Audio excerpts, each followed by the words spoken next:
Assalamualaikum warahmatullahi wabarakatuh. Perkenalkan, saya Dianita Utari dengan NIM 2210800214. Di sini saya akan menjelaskan materi tentang komunikasi. Simak ya videonya.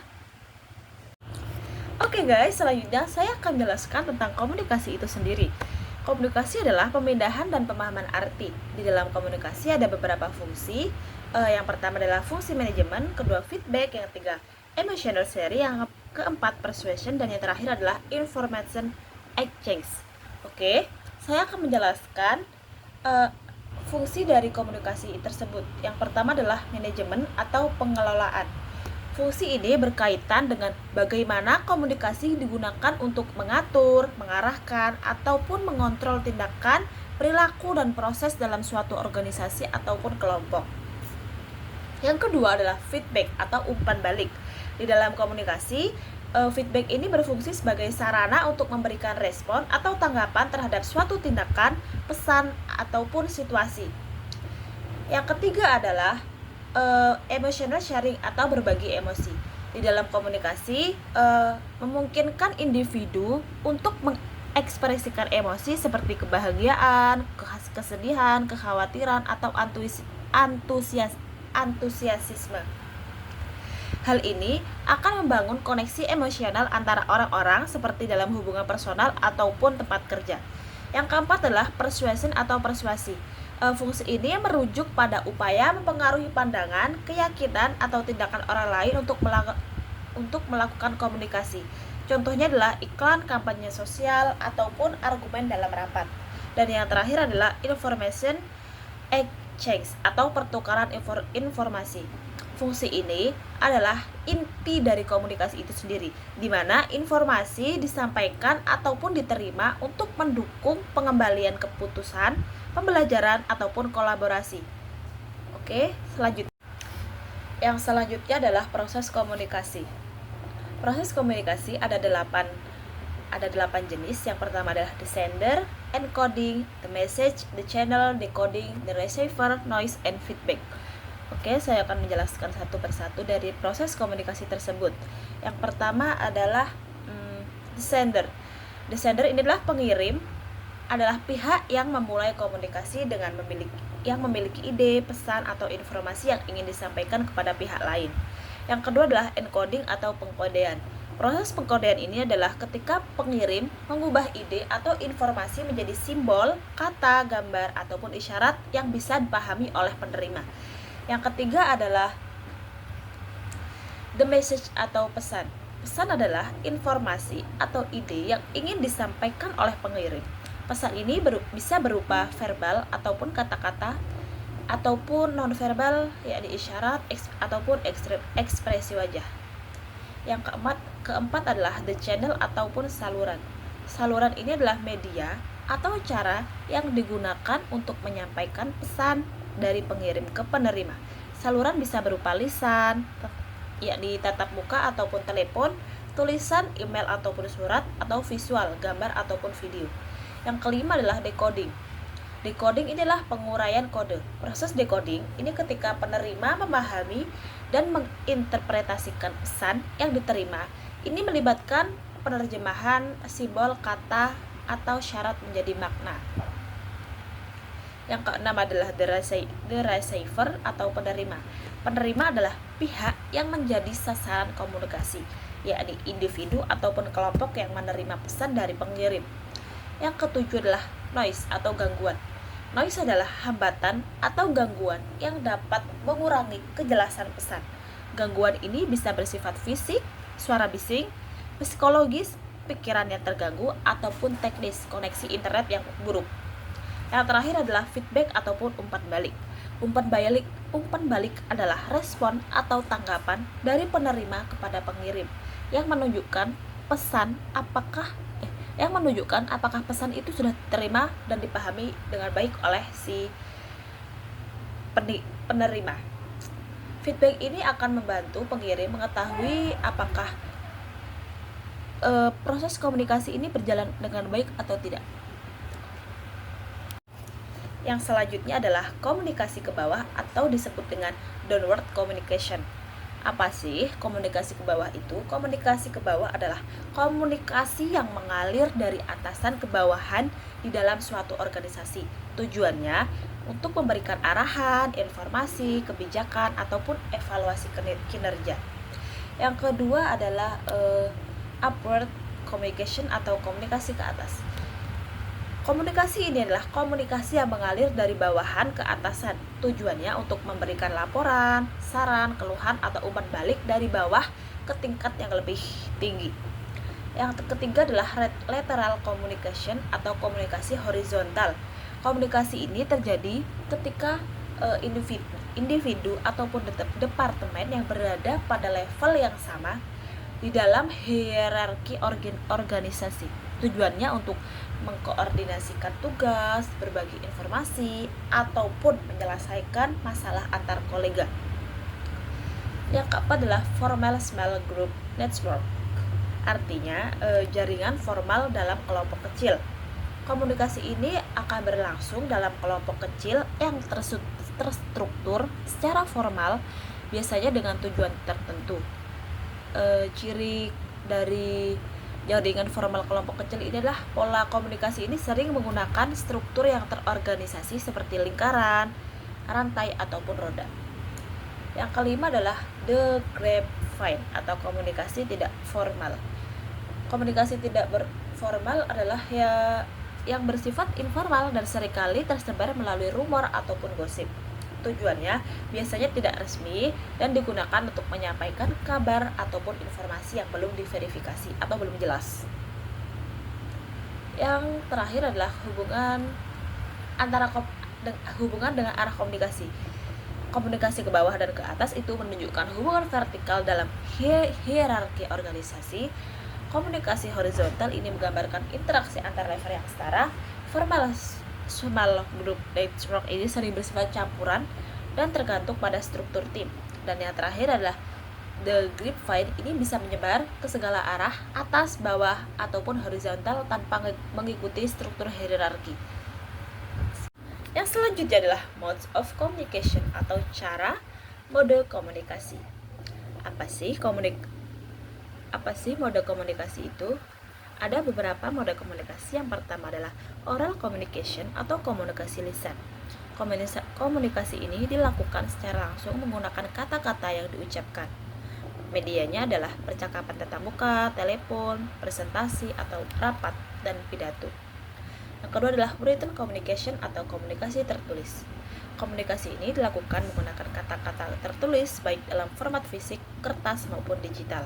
Medianya adalah surat, email, laporan, dokumen resmi, ataupun pesan teks. Yang ketiga adalah non-verbal communication atau komunikasi non-verbal.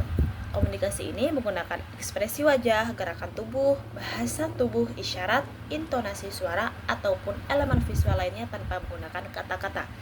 Media ini biasanya digunakan dalam ekspresi wajah, postur tubuh, kontak mata, isyarat tangan, nada suara, pakaian, ataupun desain ruang. Kesimpulannya adalah antara ketiga tadi, komunikasi lisan ini efektif untuk interaksi langsung dan cepat, dan komunikasi tertulis ini berguna untuk dokumentasi dan komunikasi resmi, dan komunikasi nonverbal ini mendukung komunikasi lainnya dengan menambahkan elemen emosional. Oke, yang selanjutnya adalah choice of communication channel atau pemilihan saluran komunikasi. Yang pertama adalah channel richness atau kekayaan saluran. Kekayaan saluran ini adalah tingkat kemampuan suatu saluran komunikasi dalam menyampaikan informasi secara lengkap dan efektif. Saluran dengan tingkat kekayaan tinggi ini biasanya dilakukan dengan tatap muka ataupun video call. Saluran dengan tingkat kekayaan rendah ini biasanya dilakukan dengan email ataupun memo ataupun surat resmi. Dan pemilihan saluran berdasarkan kekayaan, untuk pesan yang kompleks ataupun emosional, gunakan saluran yang kaya seperti tatap muka, video call, ataupun yang bersifat langsung. Dan untuk pesan sederhana ataupun teknis, gunakan saluran dengan kekayaan lebih rendah seperti email ataupun memo. Yang kedua adalah choosing communication methods atau memilih metode komunikasi. Dalam memilih metode komunikasi, ada 4 pertimbangan yang harus dipertimbangkan. Sifat atau pesan, ini adalah formal ataupun informal, kompleks ataupun sederhana. Audiens, apakah audiens ini lebih nyaman dengan komunikasi lisan, tertulis ataupun visual. Dan teknologi yang tersedia, memanfaatkan teknologi seperti konferensi video, aplikasi pesan instan ataupun dokumen berbagi. Dan yang keempat adalah efisiensi dan biaya, memilih metode yang hemat waktu dan sumber daya. Oke, yang ketiga adalah information security atau keamanan informasi. Perlindungan informasi yang disampaikan melalui saluran komunikasi agar tidak disalahgunakan, diakses oleh pihak yang tidak berwenang atau hilang. Pentingnya keamanan informasi untuk mencegah kebocoran data sensitif, menjaga privasi individu ataupun organisasi, dan melindungi integritas pesan. Jadi, pemilihan saluran komunikasi yang tepat adalah mempertimbangkan kekayaan saluran dan keamanan informasi yang sangat penting untuk memastikan komunikasi yang efektif dan aman. Pilihan metode komunikasi juga harus disesuaikan dengan tujuan pesan, kompleksitas, serta audiens yang dituju. Yang selanjutnya adalah persuasive communication. Persuasive communication ini adalah komunikasi persuasif yang bertujuan untuk mempengaruhi pikiran, sikap, ataupun tindakan seseorang melalui pesan yang dirancang dengan strategi tertentu. Efektivitasnya tergantung pada bagaimana pesan disampaikan dan bagaimana penerima memproses pesan tersebut. Di dalam persuasive komunikasi ada beberapa pemrosesan komunikasi. Yang pertama adalah automatic processing atau pemrosesan otomatis. Pemrosesan informasi ini terjadi secara cepat tanpa banyak usaha mental ataupun analisis mendalam. Yang kedua adalah controlled processing atau pemrosesan terpandu. Pemrosesan informasi ini melibatkan analisis mendalam dan evaluasi kritis terhadap pesan. Yang ketiga adalah predictors atau faktor prediktor. Faktor-faktor ini mempengaruhi cara penerima memproses pesan baik secara otomatis maupun terkendali. Di dalam faktor prediktor ini ada beberapa tingkat ketertarikan. Yang pertama adalah interest level. Ini seberapa besar minat penerima terhadap topik yang disampaikan. Yang kedua adalah prior knowledge, tingkat kepahaman atau informasi yang sudah dimiliki penerima terkait topik pesan yang sudah disampaikan. Yang ketiga adalah personality atau kepribadian, sifat atau karakter individu yang mengaruhi cara mereka menerima dan proses pesan. Yang keempat adalah message karakteristik. Ini adalah elemen dalam pesan itu sendiri yang mempengaruhi bagaimana pesan diterima dan diproses. Dan yang terakhir adalah choosing the message atau memilih pesan. Ini menentukan isi, gaya, dan pendekatan dalam penyusunan pesan berdasarkan audiens. Oke guys, yang terakhir ini adalah kesimpulan dari materi komunikasi. Yang pertama adalah hubungan antara komunikasi dan kepuasan karyawan. Ketika komunikasi di dalam organisasi jelas dan transparan, karyawan memiliki pemahaman yang lebih baik tentang apa yang diharapkan dari mereka, bagaimana pekerjaan mereka dinilai, dan bagaimana keputusan itu dibuat. Ketidakpastian dalam komunikasi seperti informasi yang tidak jelas atau bertentangan dapat menyebabkan stres, kebingungan, dan ketidakpuasan. Yang kedua adalah distorsi, ambiguitas, dan ketidaksesuaian. Distorsi adalah pesan yang berubah selama proses penyampaian, sehingga makna asli menjadi tidak jelas dan salah tafsir.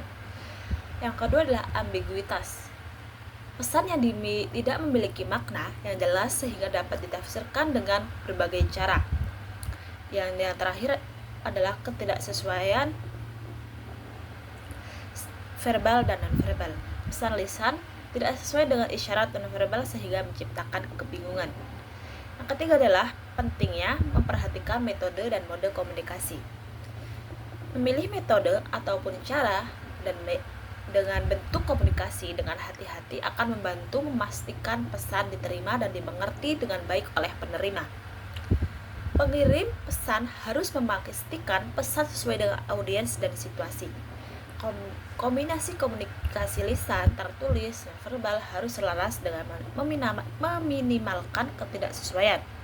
Misalnya, pesan kompleks mungkin membutuhkan penjelasan tatap muka, sementara pesan formal memerlukan komunikasi tertulis untuk menghindari ambiguitas. Terima kasih. Oke teman-teman, terima kasih sudah menonton videonya.